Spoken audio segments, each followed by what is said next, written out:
Hey, what's up everyone, and welcome to today's video.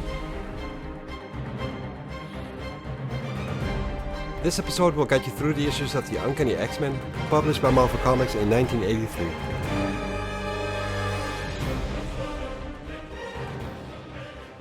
Issue 173.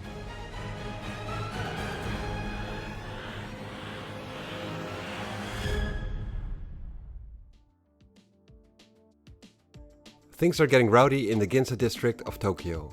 Otherwise a recommended place to go to when visiting Japan, but not tonight. Wolverine is on the hunt and he's accompanied by Rogue. They've been trying to find the Oyabun of the Yakuza, the boss of the clan, but no one seems to be willing to talk. It's getting on Logan's nerves and it's showing, as he gets less patient by the minute. Rogue's telling the guy, who Wolverine is interrogating, he'd better spill his beans now. But the guy says he doesn't want to break his oath of silence or fear of losing his life. To which Wolverine responds, he will now have a problem, since Wolverine is a killer himself and has no pity for criminals. Rogue seems to be enjoying the situation of her being Wolverine's sidekick, in more ways than one. She doesn't notice another guy attacking her with a sai, but it doesn't really matter. The sai never pierces Rogue's skin. As a matter of fact, the metal bends around her body. With the power she has got, her skin is near impenetrable, and she easily picks up the attacker and slams him hard on the floor. Logan tells the other guy that he wants Nabatone Yakuza, but he tells Logan that he will never reach him, since he's being too well guarded by the finest martial artists in Japan. Wolverine tells the criminal that will be his own problem, and that the guy's problem is a lot more immediate, as he points his adamantium claws at his face. The guy talks, figuring he will survive in the end. Either Wolverine kills the Yakuza boss, or it will be the other way around. Wolverine throws the guy to the side, and he runs away fast. Rogue then asks Wolverine what their next move will be, and he tells her Yakuza will lead them to Viper and the Silver Samurai. And when Rogue asks him what will happen then, he tells her that things will get nasty, as he lights up his cigar. He thinks about all that has happened recently. Him inviting his friends over to Japan to attend his wedding to Mariko, Mariko's half-brother, the Silver Samurai, trying to take control of the family clan by killing her, him and his accomplice Viper infiltrating Mariko's household and poisoning the X-Men to keep them out of the picture, and all of the X-Men apart from Storm getting hospitalized. And then, he himself and Rogue having recovered and under the trail of the Silver Samurai ever since they left their teammates behind in the hospital, not even sure if they will survive the ordeal. All of them are in critical condition. And in the meantime, Storm has disappeared altogether. As a matter of fact, Storm is currently in the streets of Tokyo, walking around with her newfound friend Yukio, and Yukio is asking one of her friends to let them inside his house, but he tells her to go away instead, because she and Storm both have got a death mark on their heads, issued by the Oyabun of the Yakuza, and bad news like this travels fast. He tells Yukio there will be no sanctuary for her, not here and not anywhere. Yukio tells Storm that it's going to be a long trip to the hospital where the X-Men have been admitted to, and she asks Storm if she's even up for the trip.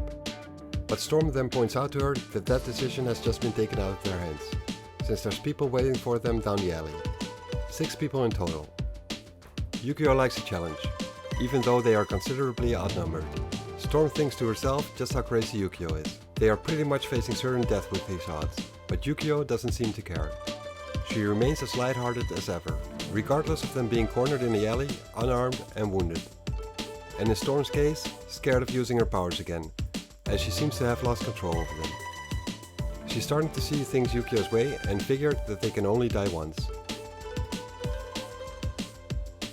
Just outside of Tokyo, at Nabatone Yakuza's estate, which is guarded by the latest technology and computer-controlled defenses, Wolverine and Rogue arrive.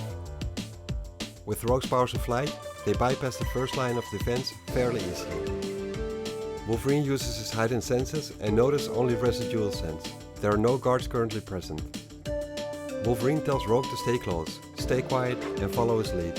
Rogue follows his orders but can't help being somewhat sarcastic about it, so Logan asks her if she thinks they're playing games. She says she doesn't, but she tells him that she's not afraid of getting hurt.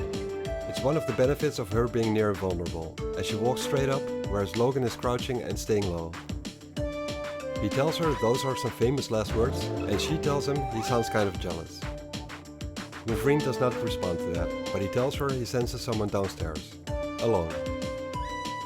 Rogue then passes him and accidentally triggers an infrared sensor, and she doesn't notice the robot being activated by her triggering the security systems either. Wolverine acts quickly and sweeps her off her feet, even though the thought of letting her get hit goes through his head. He would not mind finding out what her limits of invulnerability really are, but he might need her later on, so he saves her from the laser blast. He tells her she needs to be more careful as he ended up underneath Rogue. She tells him her hero deserves the kiss for saving her like that, and moves in for the kiss. But he tells her no and plants his fist right under her chin, to Rogue's surprise. Logan is all business and tells her not to pull a stunt like that, nor to make a threat to him or any of the X-Men ever again, not even as a joke. He asks if she understood him and she tells him she did not mean any harm. He then walks off and tells her that that is the only reason she's still breathing right now.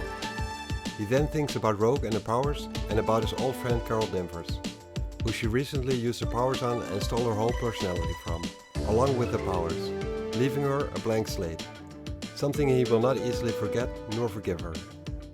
He enters the room where he sees Nabatone and Yukio sitting at a table, or so he thinks at first glance. He soon finds out that that is not entirely the case.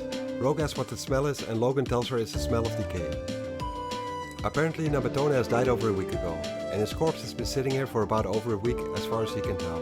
When Rogue asks him how that's even possible, since Mariko says she had been in a meeting with him just earlier this night, Wolverine realizes that this is not Nabatone at all, but an imposter posing as him. He realizes they have been suckered and this was just a diversion, leaving Mariko and the X-Men without any form of protection back at the hospital. In the meantime, Storm and Yukio are dealing with the thugs in the alley. Storm uses her powers on them and Yukio enjoys seeing it. Aurora tells Yukio she's never had to use her powers to deliberately inflict pain, but Yukio says that they deserve no less and they probably had worse intentions.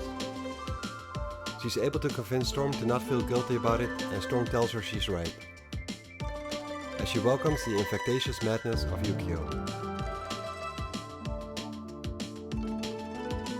Back in the hospital, the armed agents in the hallway and the ones posting by the door are being taken out by Shuriken, coming for Viper and a cadre of ninjas. She tells her henchmen to be quick and to leave no witnesses. But that's going to be easier said than done, because Rogue and Wolverine made it back here, just in time.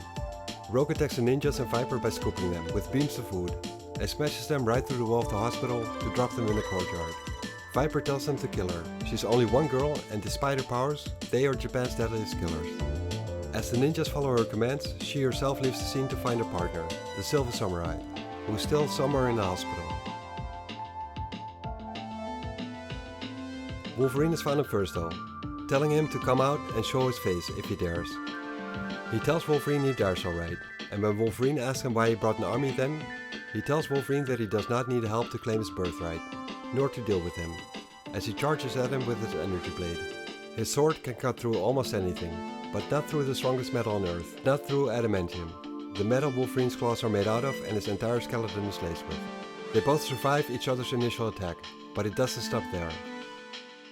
A vicious fight ensues, and Wolverine is slowly tearing up the Silver Samurai's armor, but the samurai manages to grab a hold of him and stabs his sword right through Logan's gut. When he pulls it out again, Wolverine punches him in the same place, but Harada strikes him with a sword in his neck. Wolverine then grabs his wrist and breaks his arm, uncovering his face and draws his claws to finish it off. But Mariko has arrived in the meantime and stops Logan. She tells Logan enough blood has been spilled and that their half-brother is lost. She tells Logan to spare him his life. But Mariko is not the only one that has arrived. So is Viper, and she holds Mariko and Wolverine at gunpoint and tells them to move away from Harada. Wolverine realizes that she's going to fire anyways, as soon as Harada has moved far away enough. Wolverine thinks of alternatives and all he can think about is to play along, while trying to get Mariko as close to the door as possible, to be able to shove her through as soon as Viper leaves him an opportunity to do that. There's nothing else he can do in this situation and the state is in, and Rogue is nowhere to be seen either, probably being cocky again and getting herself in trouble, he thinks. The samurai walks away from Mariko and Wolverine towards Viper and tells her he's sorry for failing her, as he passes out and falls to the ground. Wolverine sees this as his chance to get Mariko to safety. He makes an effort as Viper aims her gun back at them, both with their own objective, but Wolverine realizes he's nowhere reaching his goal. But then, as if out of nowhere, Rogue comes flying in, faster than the projectile for Viper's gun, and she heroically puts herself in the line of fire while pushing Mariko and Wolverine out of there with great force. Viper continues blasting at Rogue, and she tells Rogue that that was a noble gesture and her allies should appreciate it. But Rogue tells her that ironically, they couldn't care any less if she would live or die here. Rogue notices that she's actually feeling the impact of the gun on her skin, but the kindness she received from Mariko makes her want to stay here, and shield her from the gun's blast. She can't, and she doesn't want to let her get harmed. Wolverine storms back into the room, looking to help Rogue, but he needs some form of help because he's in bad shape, so he could use a knife or a gun. But he will not be needing any, as the gun Viper has been using continuously on Rogue starts to overload and explode. Wolverine picks up Rogue, who apparently is less invulnerable than she thought, and even though she is breathing, Wolverine can hardly sense a pulse. Viper has seen enough. Both sides have injuries, and with this being the Samurai's fight, she decides to teleport out for now and come back for Mariko and the X-Men at a later time, if the Samurai wants to do that. Logan tells her that if they do, if he sees either one of them ever again, he guarantees her it will be for the last time. Rogue feels as if she's dying, and tells Wolverine, who offers her his powers, his healing factor, to keep them for himself, because he is hurt as well and he needs them for himself to recover. But Logan tells her it's his risk to take, and asks her who's gonna stop him anyways. He's a man who pays his debts. She sacrificed herself to save Mariko, the woman who he's going to marry. It's only fair if he takes the risk to return the compliment, and he touches Rogue's skin to transfer his healing powers to her, for the time being. A week later, at the ancestral seat of the clan Yoshida, about 300 kilometers outside of Tokyo in the hills of the Miyagi region, Mariko is taking a moment to think about the changes in her life. The ones that have unfolded and the ones that will happen in the next couple of days. She's standing at a statue of Buddha, contemplating just how excited and anxious she is for her and Logan's wedding tomorrow. Everything should be taken care of, yet she feels as if she's forgetting something. She thinks about how she wishes for it all to be done, yet wouldn't want to miss it for the world. She sincerely loves Logan with all her heart. Someone approaches her and Mariko asks who it is. The man tells her that he is a friend, as he stares intensely right into Mariko's eyes and tells her he wishes her and their consort well. He then leaves and Mariko has no idea what just happened to her, as she drops the bouquet she was holding, thinking she must have been really distracted talking to herself like that.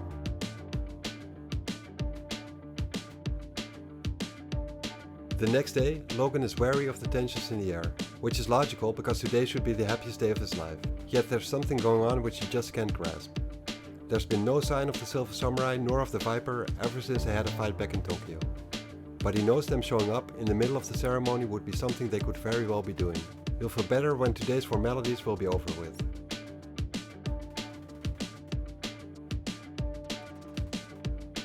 Slowly, more and more guests arrive.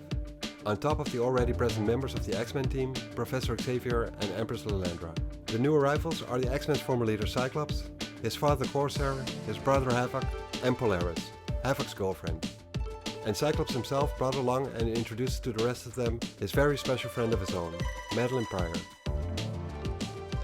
Lilandra, as the Empress of the Shi'ar Empire, is shocked at seeing Madeline, because she immediately mistakes her for being Jean Grey, the Phoenix, who went insane and destroyed a part of the galaxy when she was still alive. She consumed the sun and destroyed its surrounding 11 planets, including one with living organisms on it, after which she also ended up in a battle with a Shi'ar battlecruiser. As Lilandra pulls out her lightsaber and charges at her, asking the rest if they are blind and can't see that the Phoenix is reborn, Professor Xavier tells Colossus to grab her fast, so he can try and convince and calm Lilandra down, telling her that the Phoenix is truly dead, and that this woman only resembles Jean. Nothing more. Lilandra apologizes and asks for forgiveness. She acted out of instinct when seeing her and immediately remembered what the Phoenix had done. Scott says that he understands, with Madeline standing quite shocked behind him. But he thinks to himself he wishes he could be as sure as the professor is of the fact that Madeline is not a reincarnated Jean.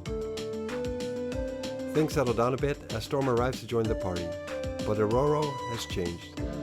She's sporting a whole new look. No longer does she look like the dignified African goddess as she did before, but she's wearing leather street clothes and a mohawk. Kitty is extremely shocked by this change. She doesn't like it at all and gets quite emotional over it. As Aurora apologizes for being late, Kitty asks her what she's done, and when Aurora asks her if she likes the new look, Kitty runs away and starts crying. asking how she could have done this. Scott tells Storm that this is quite a change and asks her what made her do this. She tells him she has her reasons, and as she turns towards him, wanting to ask him if she's not allowed, she sees Madeline for the first time. Storm and Jean were very close, so it makes sense for her to be shocked as well. She instantly apologizes for her reaction, and Scott says it's probably his fault. He should have realized what kind of effect it would have on everyone to see Madeline without some kind of warning beforehand. Madeline herself tells Aurora to not feel bad about it, and that she's actually starting to get used to being stared at by everyone. A little bit later, when everyone's getting seated, Landra and Charles are talking about how lovely Scott and Madeline look together, and they wonder about Storm's change in appearance, especially Charles, who figures there might just be more to it than just a superficial change. Scott tells Madeline that he hopes that she will like his best friends who are gathered here, and she says that she probably will, just as much as they like her. Kitty has changed her outfit into a traditional Japanese one, and Kurt compliments her on how she looks. She's taken part in the ceremony which is about to take place, wearing a wig, and she's about to play the role of Mariko in the ceremony. She asks Madeline if she would be so kind to keep an eye on Lockheed for her while she's busy, telling her it shouldn't be any bother since Lockheed is taking a nap. With Madeline being a pilot, she thinks Lockheed is a nice name for a cat. But when she wants to take a look at the cat, she finds out that this is no cat at all. As she's looking at the alien dragon in her lap, she asks for Scott's attention, who's having a conversation with Xavier. She grabs him by the tie and pulls him towards her. He asks her what's the matter, and she looks him in the eyes and asks him just exactly who these people are and what the hell he's gotten her into. The wedding ceremony starts. Japanese traditions are being upheld, but Logan couldn't care less about it. He knows it's important to Mariko, but to him, it's all just decoration. Their love is what counts. A ceremony like this, or a slip of official paper, won't keep them together if they don't work out in the end anyways. Logan does not fall in love easily, but what he feels for Mariko is special. He looks at her as she takes the walk down the aisle. All dressed up in ceremonial clothing, Mariko and her beauty take Logan's breath away. Continuing the traditions, he joins behind her for the rest of the walk towards the altar. And then, Mariko waves her arm, and shouts in Japanese to stop the ceremony, telling the guests that there will be no wedding today. Logan can only ask her why, and she looks at him with a stale face and tells him that he is not worthy, calling him a gaijin as well. She walks off, past Logan, and outside of the room. Everyone is shocked, apart from one guy. The same guy who approached her last night, and Logan cannot do anything but shed a tear.